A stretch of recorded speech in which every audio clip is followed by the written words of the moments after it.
Alright, let's finish off the Wave 1 core class, guys.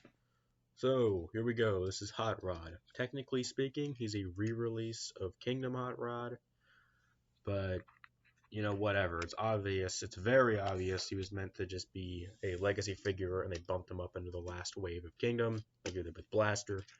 However, since I haven't reviewed any of the other re-releases, and I have this is the legacy version of Hot Rod, not the Kingdom version. However, with Blaster and Galvatron, I do have the original Kingdom ones, but whatever. So I didn't review those guys originally. I'll review them here, eventually. But anyway, let's just do Hot Rod. So, core class Hot Rod turns to a little car. It's, you know, your kind of generic Hot Rod car.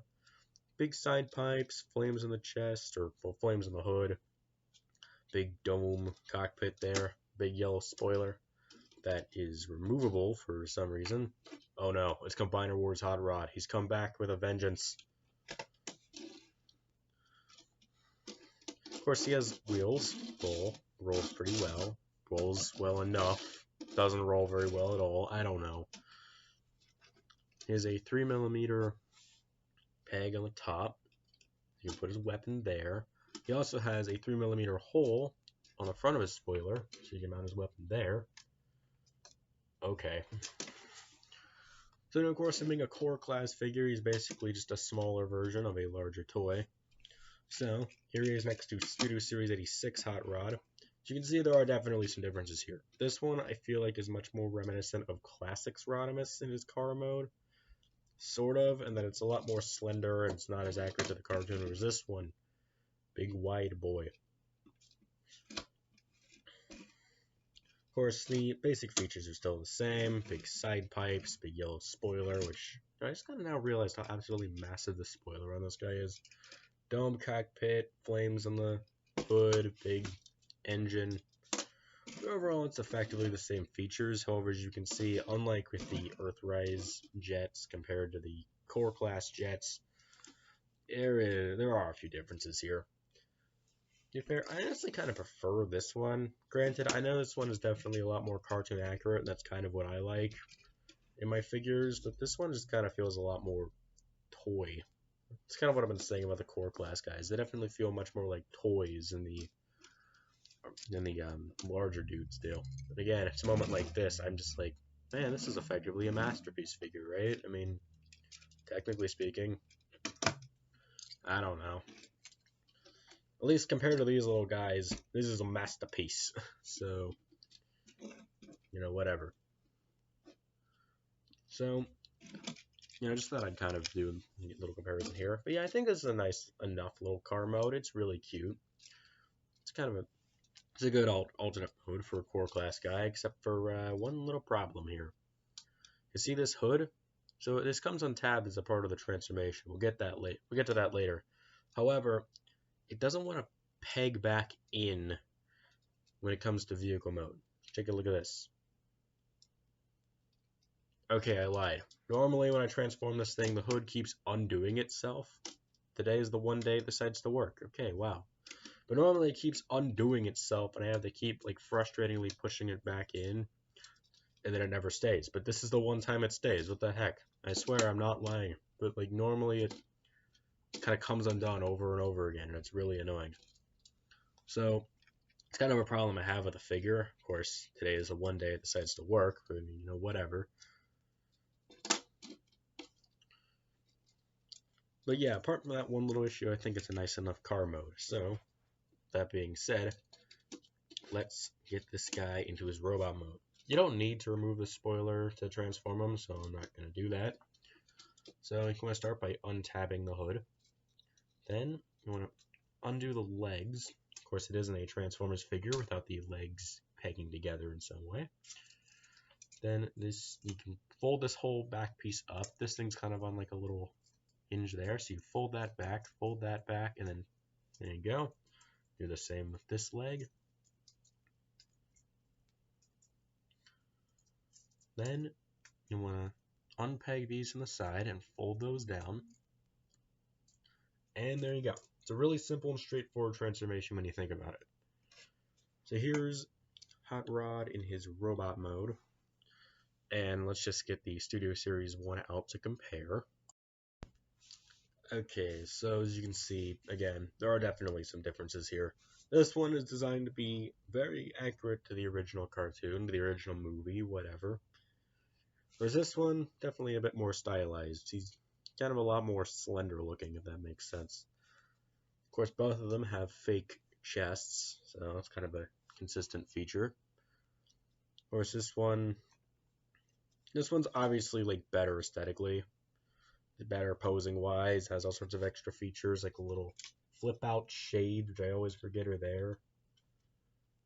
You know, why doesn't the new Studio Series RC do that? I mean, I know it's just a remold of the Thrilling 31, but I mean, come on. They did it on the Masterpiece one, why can't they do it on the new RC? Whatever, I'm not here to talk about RC, I'm here to talk about Hot Rod. Dang it. There you can see he's about half the height of Studio Series Hot Rod. But anyway, yeah, I just thought I'd do that neat little comparison. Now let's get on to the actual figure. So, start off with articulation. He has a swivel at the head. He has ball joints at the arms. Move his arm out, but not very much. Forward, and I could move it back, if not for the spoiler getting in the way. Ball joint at the elbows. You can bend his elbow and move it, like swivel it like that. Ball joint at the hips. You can move his leg out, forward, and back. I said and back. He has a ball joint at the knee, so you can bend his knee and swivel it, and that's it. Doesn't have ankle tilts or anything cool like that.